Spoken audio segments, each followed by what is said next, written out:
Hello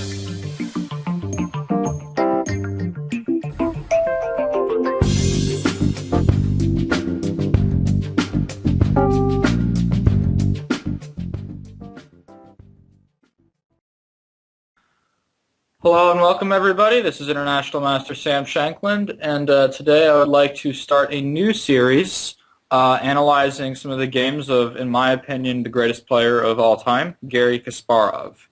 So he was the world champion for quite a while. I don't know the exact years, unfortunately, off the top of my head, but basically from 1980-something all the way until he quit in 2005, he was the best player in the world.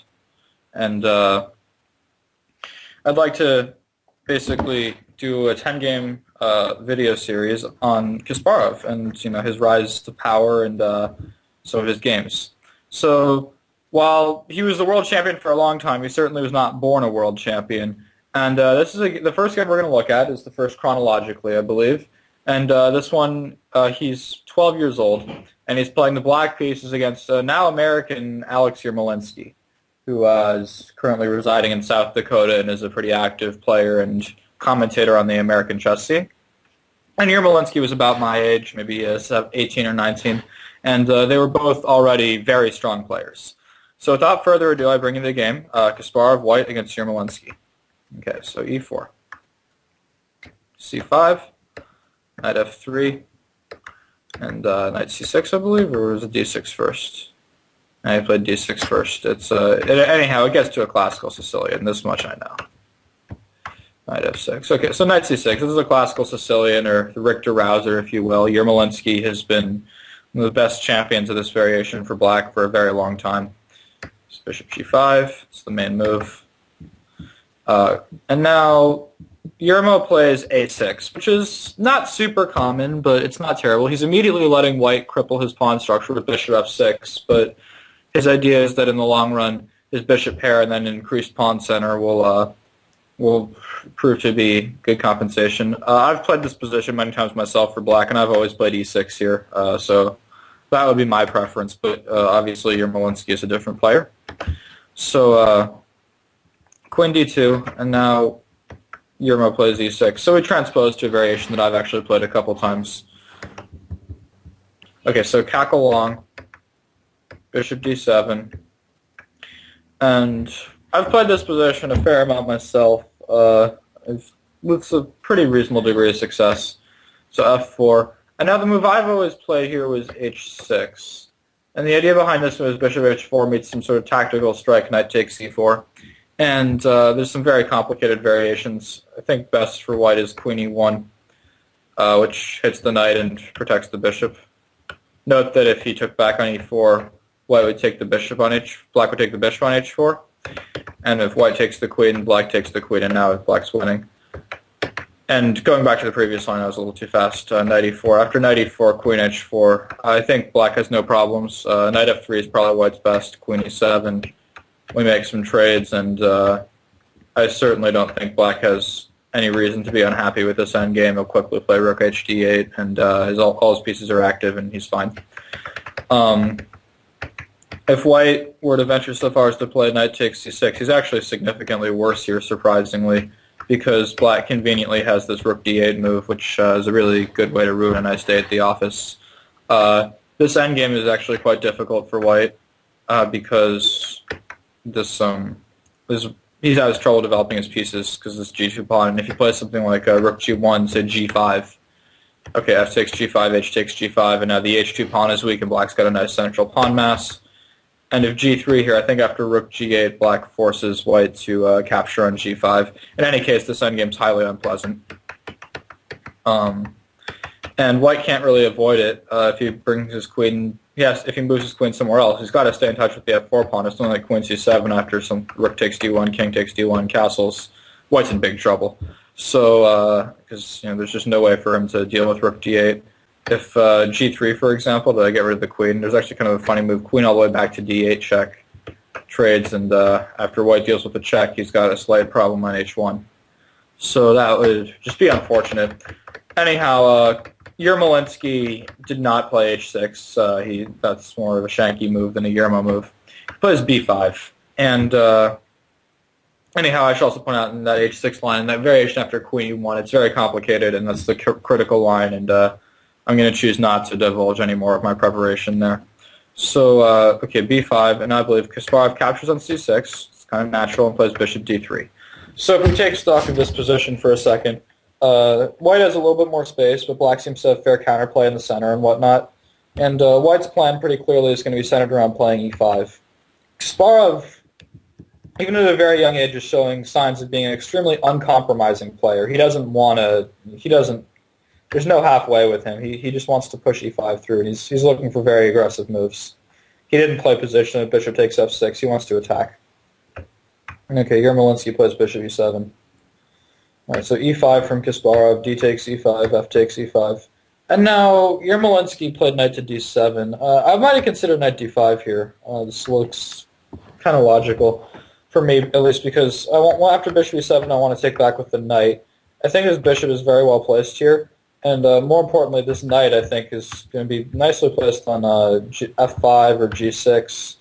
And I don't think White has too much prospect here, because the way he played in the game was with bishop e4. But here, something like bishop e4, I think after queen c7, by the time he trades these bishops, which would be his goal, this e5 pawn is really coming under some pressure, and that's not going to be very good for him.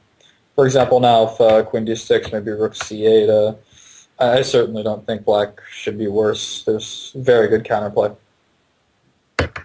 So I might have considered knight d5, but Yermolinsky played knight d7, which certainly is not a bad move. And now Kasparov took on e7, and immediately he plays the most aggressive move, bishop e4. I might have preferred queen f4 here. It doesn't threaten as much immediately, but it defends some stuff, and I might prepare for some business on the e4 score later. This is definitely an acceptable move. I think White might be slightly better here. For example, say castle. Maybe now I'll play knight e4, and I'm looking with the d6 square. And if takes, I'm still going to drop a rook into d6. I mean, Black doesn't have to take, but I'm looking at knight d6 or knight g5. There's some pressure. So that might be my preference here. Maybe a more mature Kasparov's as well, but it's hard to criticize someone who's this young. But Kasparov played bishop e4. And with this move, he's offering the e5 pawn. But that'd be a very dangerous pawn to take. For example, if knight takes e5 after something like queen f4, for example, or maybe even queen d4. Yeah, I actually like queen d4 better. I think that Black's just in trouble. For example, there's no real way to defend the knight. If queen c7, I think I can just take on c6 and take on g7, and I've equalized material, and Black's king is definitely open. I might even take another pawn on h7. And if f6... maybe we can take I'm not sure. We might be able to take a step back to the 19th century if queen takes e5. F takes e5, check. Okay, king f7, rook d7 at the bare minimum will be quite good for White. And if king f8, probably some check and take the rook, and I don't think Black will be very happy with this position. So, in fact, I know that he won't be. This is losing. So, that would be unfortunate. Yermo could have taken on e4 and then taken on e5, and there's no immediate tactics. But after knight d6 check and say rook hf1, there's a clear initiative for White. And well, Kasparov already had something of a name for himself. He wasn't that well known yet, but later on it was a pretty accepted truth that if you gave Kasparov the initiative, that was kind of like a death wish. So anyhow, Yermon was maybe ahead of his time in this sense. And he played queen c5 here, which I think is a good move to defend his bishop, and he's maybe looking at further pressuring the e5 pawn. Okay, so takes, and I think takes was maybe correct, just because it's a little hard for Black to organize his pieces here. But Kasparov played rook he1 right away, and now Yermo found a really nice move. So I'll give you guys a second to see if you can find it. Okay, first off, if you try to take the pawn on e5, shame on you. Knight takes e5 is not going to work out very well, so I'm going to check on d7 and then say rook to f1. This is going to be probably just lost for Black. Okay, there's no real way to stop queen f7 conveniently, so knight e5, queen takes e6. Material's equal, but black's pieces are clearly inferior, and his king is wide open. So I don't think this is very good. So that would be bad. But Yermo he'd like to castle, which would be the ideal move, and bring his pieces up. But after bishop takes c6 here, he loses a piece. So that's not going to work either. But with castling in mind, Yermo played rook to a7. And I like this move because once he castles next, his knight on d7 is protected, and he's not going to have too many issues, I don't think. Okay, so now young Kasparov captured on c6. And here he made another move I might have disagreed with. I think I like the move queen to d6. I think it's... I like this position for white. Because I think taking on g2 is extremely dangerous for black because he can't castle, and rook g1, knight e4 business, there's a lot of moves that could come to hurt black. So I think black really in all right should be trading queens here, but it's actually a little awkward for him to develop now, because after king e7, the hidden threat of knight takes e5, strong move rook c6, and it's a little bit awkward for black to develop his pieces in a comfortable way here. So I would maybe prefer white in this position. If he plays like rook a8, which looks natural to try to bring the other rook to c8, I think after a4, white's got some pretty good prospects. This endgame is definitely far from clear, but I certainly don't see any reason for white to complain. So that would be... I think black is basically equalized at this point, but that would be a reasonable try. Instead, Kasparov plays queen to f2, which does have its logic, there's no question. He's hitting the rook, and he's preparing for maybe rook d6. So Yermolinsky found another nice move, queen c5. And again, I'm not so averse to an endgame here, although, even still, I don't think white should have much of an edge, if any. But Kasparov was not in the mood for a slow endgame grind. He wanted to attack, so he put an interesting move, rook to e3. Now, this is the first move of the game I really have to strongly disagree with, self-pitting the rook and whatnot. If he wants to avoid an endgame, fine, but I would suggest some queen g3 instead, if he wants to do that. It's just maybe a little bit sounder. Because after rook to e3, he castles. The position's not that easy for white. He's a little bit pinned up. Maybe even still, rook to g3 would be, or queen to g3 would be correct. But Kasparov, not one to trifle around. So he plays knight e4, and gives up the e5 pawn, and now he plays rook to g3. So this looks like a very nice tactical sequence because now the rook on a7 is under attack. So let's say black moves his rook to c7. What should I play here?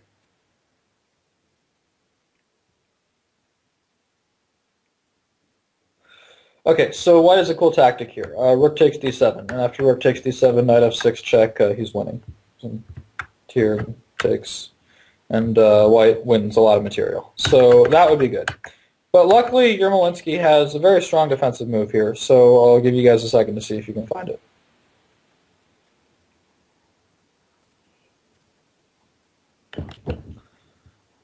Okay, so if you want more time, pause your videos. Yermolinsky played rook a to a8. Now, it kind of seems silly, rook to a7, rook to a8, but he got what he wanted. He castled. He also got the e5 pawn, so that is, a pretty serious, good thing for him. And the d7 knight no longer needs protection because his buddy on e4 is hanging as well. Note that if we had taken the knight here, just to show everyone the rook's hanging, that's why the knight was not taken. But rook to a8, and now they traded pieces, and after rook to f3, it's clear to me that white has some compensation for the pawn, although I don't quite think it's enough after queen g6. Maybe he should play rook g3 here and shoot for a draw, but that's not in Kasparov's style. He played a3. He's, I guess, wasting a move. It's hard for black to find a constructive move as well. This rook on f8 is tied down to the defense of the f7 pawn. If he plays f6 or f5, rook g3 is going to hurt. But he found a good move, rook c8, although it maybe is not too hard to find. Kasparov plays king b1. And now Yermo starts the advance of his pawns. e5, strong move, pushing his passed pawn. Now Kasparov plays rook g3, and again, I just think this move's too late. I would have played it beforehand, because now that the queen has this lateral square on e6 to go to, it's a little bit less convenient. So I would have played rook g3 earlier, maybe tried to force a draw. So queen d2. Now, Yermolinsky played g6. I certainly don't object to this move, although it might not have been completely necessary. Now, Kasparov plays rook h3. And he's threatening queen h6 with a devastating attack. So, what would you do here?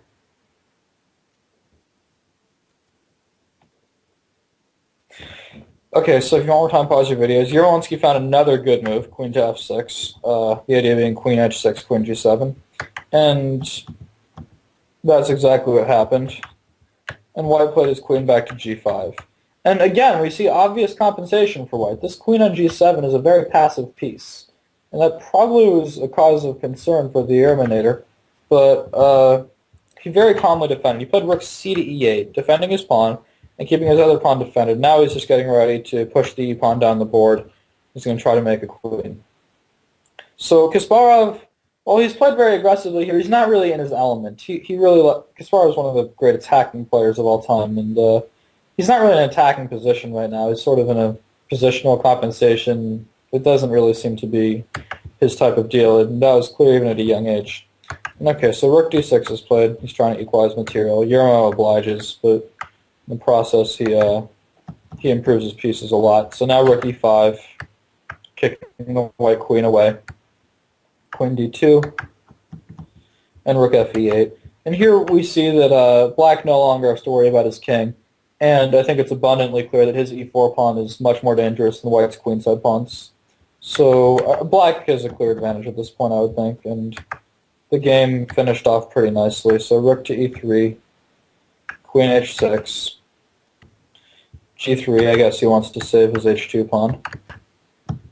And now Yermo plays queen to h3. So he's maybe looking at queen to f1 business in some cases. The queen also needs to get back into the game somehow. Maybe the queen will come back to c8 and then to like c5 or c4. There's lots of ways for the queen to get rerouted, but the queen is kind of passive on g7 and h6. Okay, so rook c6 is played. Now queen f5. Queen rerouted, as I said. And queen c3. And Kasparov maybe is looking for some tricks along the back rank to try to keep the black pieces at bay. And now Yermolinsky found a really strong positional move here. So I'll give you guys a second to see if you can find it.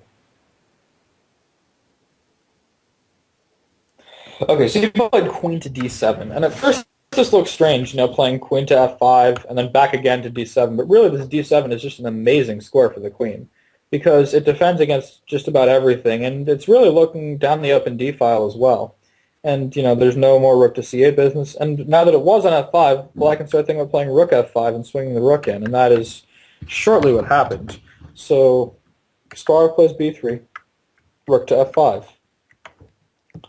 And then king b2, rook f1. So 3 guesses what black's idea what this move is.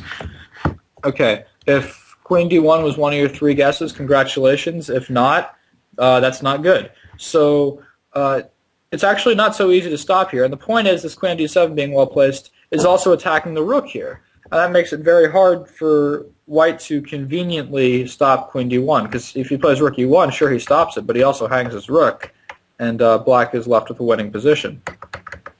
So Kasparov found a nice move in rook to f6, and it's probably the best defensive try. And now rook to h1. And I think here Kasparov should have played rook to e1, and it's a bad position. Black has a pleasant choice between taking the pawn on h2 with an active rook or taking the rook and then advancing this e-pawn further. In either case, I think he has a clear advantage, but white's still fighting. In the game, Kasparov played queen to c6, which has its logic because it stops queen d1 for the moment in view of queen takes e8 with impending checkmate, but it doesn't quite cut it because black had a tactical way to finish this game. So if you want to try to find it, I'll pause your videos. Okay, it's the last second you have for it. I'm going to go and show it now. Queen d4 check. And white has, I think, 5 legal moves? No, 4 legal moves, I can't count. And they all lose pretty quickly. c3, queen d2, and black is better. queen c3, queen d1, and again, this queen a1 is not being stopped. And, okay, king a2, queen a1 is mate. And last of them we played in the game, rook c3. But now after a strong move from Yermolinsky, rook to f8, just solid protecting move. Kasparov just lost because there's no way that he can stop queen to d1 or queen to g1 for that matter.